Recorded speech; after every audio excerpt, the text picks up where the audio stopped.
mga titang ina, Happy Mother's Day. Tanang nga mga bayot nga gananay, Happy Mother's Day.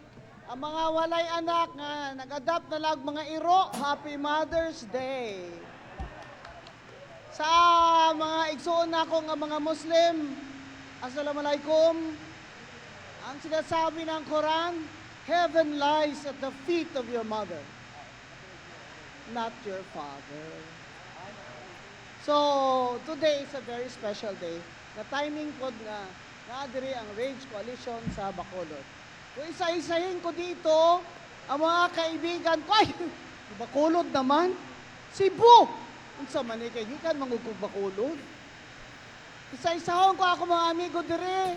Mahuman na lang tag sa kaoras, wa pata. Maka-speech.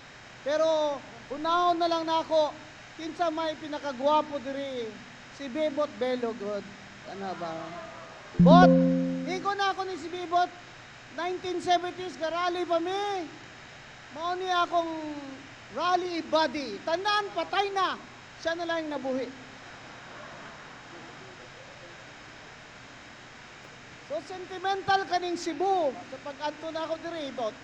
Kaya kamo mas sugod pag yun, kaning Cebu, posisyon mang yun is Marcos. Diba? Nya ako, 12 years old pag yun ko, anti-Marcos na yun ko. Wag yun ko, nag-ilis ana. Kaya ingnan tara mong tanan, kamo mga bugo yun mo, nga ayaw mong pagboto ni BBM kay adik lagi yun. Nabudol lagi mo. Saka ang kamay kung sino ang nabudol. Kamay! Iwagay-waya mga nabudol! Oh, tumayo ang nabudol! At maghawak ko ang hawak ko. Grabe nangyari sa atin. Saka grabe karon sa Pilipinas. Grabe. Unemployment, up. Underemployment, 6-point-something%. Underemployment. Unemployment, 2.4%. Total of 8.9% ang walay mga trabaho o dili angay nga trabaho sa ilaha. Yan ang tunay na disaster na man-made ni BBM gang sa ato. Nagikawatan na ta, wa pagkitrabaho mga tao, gutom ang Pilipino, taas ang crime rate, foreign direct investments down by 50%, dollar 61%. Unsa man ni kanusa pa man siya kuhaon ni Lord?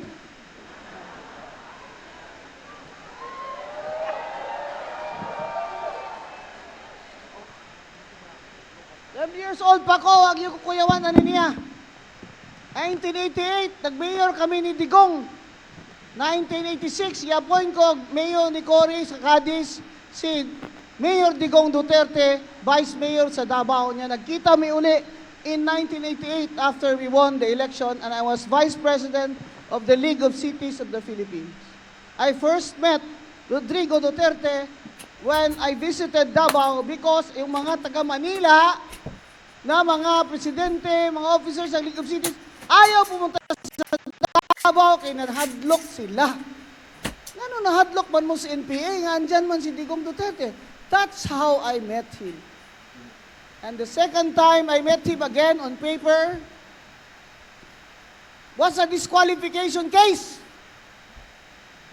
George, kay kaning bright kaing dinyo ba? Nag-file mag-certificate of candidacy for Mayor of Pasay? Pastilan, gigunitan ng tadinyo, gibunggo-bunggo. Rest his soul. Namatay na biyas dinyo, eh. Sorry kayo dong. So the question was whether or not Digong Duterte should be disqualified for substituting as mayor or substituting as president. And the case was raffled to me. Alam nyo ako, ito talaga ang palad ko eh. Wala akong nakukuha ang kaso na madali. Lahat ng kaso nakukuha ko mahirap. As you all know, I am good friends with Senate President Franklin Drilon from Iloilo. Everybody thought I would disqualify Digong. But true to my principles of law, democracy must allow the will of the people to prevail by giving them a choice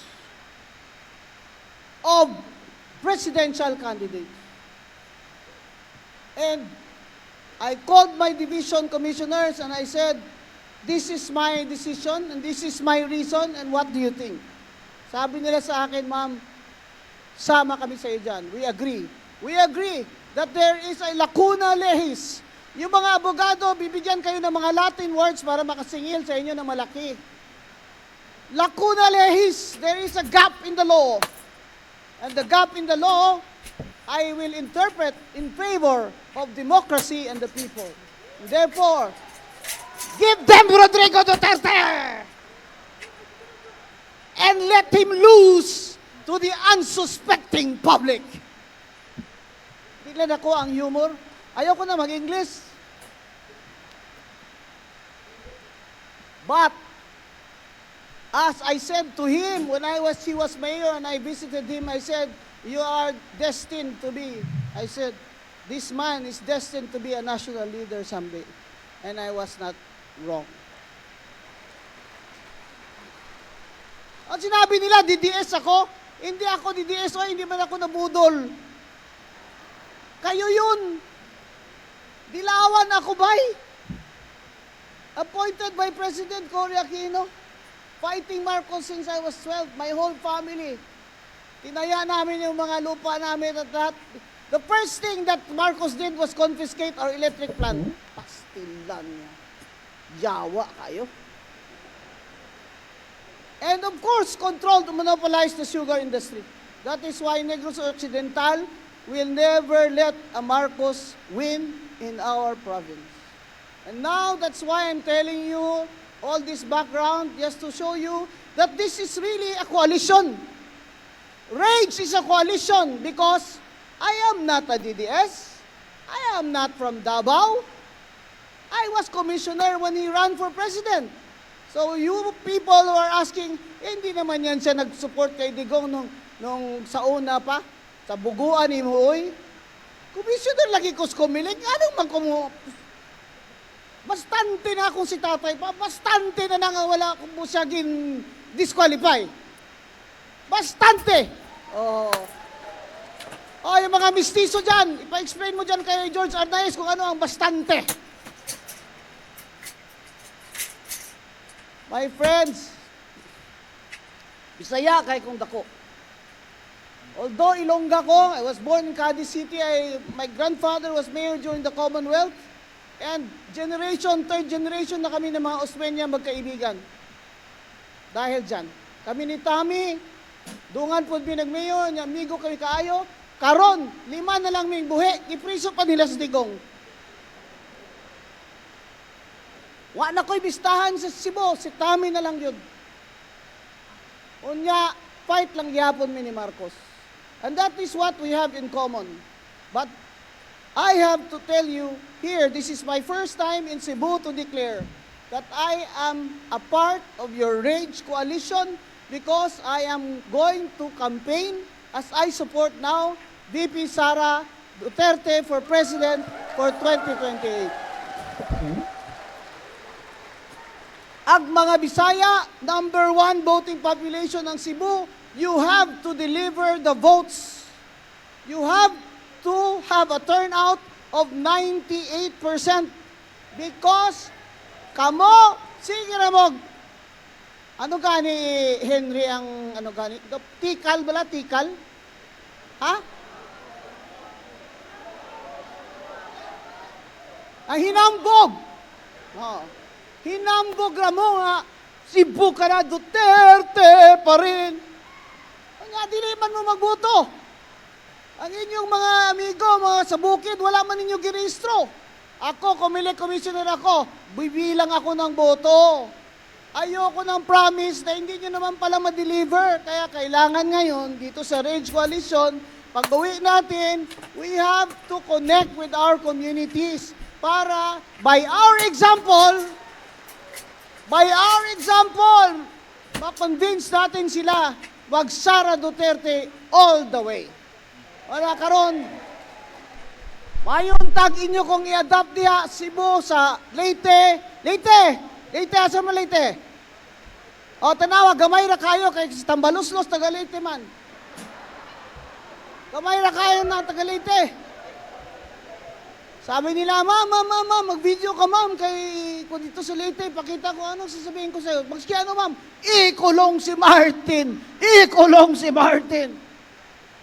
Ang taga Bohol, attorney, salamat kayo sa imo ha. Ang mga taga Iloilo, Nadia, raise your hand. Yan. Gamay na sila pero daghang mga asukal dito, okay na. Gamay na sila pero we will have a caravan there. On May 13, Henry Tebes will be one of our hosts there and George Arnaiz. We will also have a very big event. Of our organizations, coalitions, supporting Sara Duterte. Muna nga, mga higala, nagtindog ko dire kay, layo ra ba akong gigigil? Ikapoy na ba ako, 67 years old ba ako? Ba parang yapon. Sige na kong laag-laag. Para man na magdaog si Sara. And I will do my best in Region 6, where Sara Duterte may not have the same powerful presence in Region 6, but I have committed to personally be present at magsisimula na po ang caravan namin doon sa July. So daghang salamat kayo, kaning mga party dire. Si Mike Defensor, ako ba yan ang third cousin? Tanawa, gwapo kayo. Oh, kana ba? Oh. Pero si Speaker Alvarez, mas gwapo. Oh. Kanang pinipilaban si Kusi, mas daghang kwarta. Oh. Mas gwapo, yun. So, kapasalamat ko ani nila nga kaning mga political party, unite diri karon sa Courage Coalition, and pasalamat ko kang Mayor Baste for leading us into the promised land. Sara Duterte sa 2028, fight!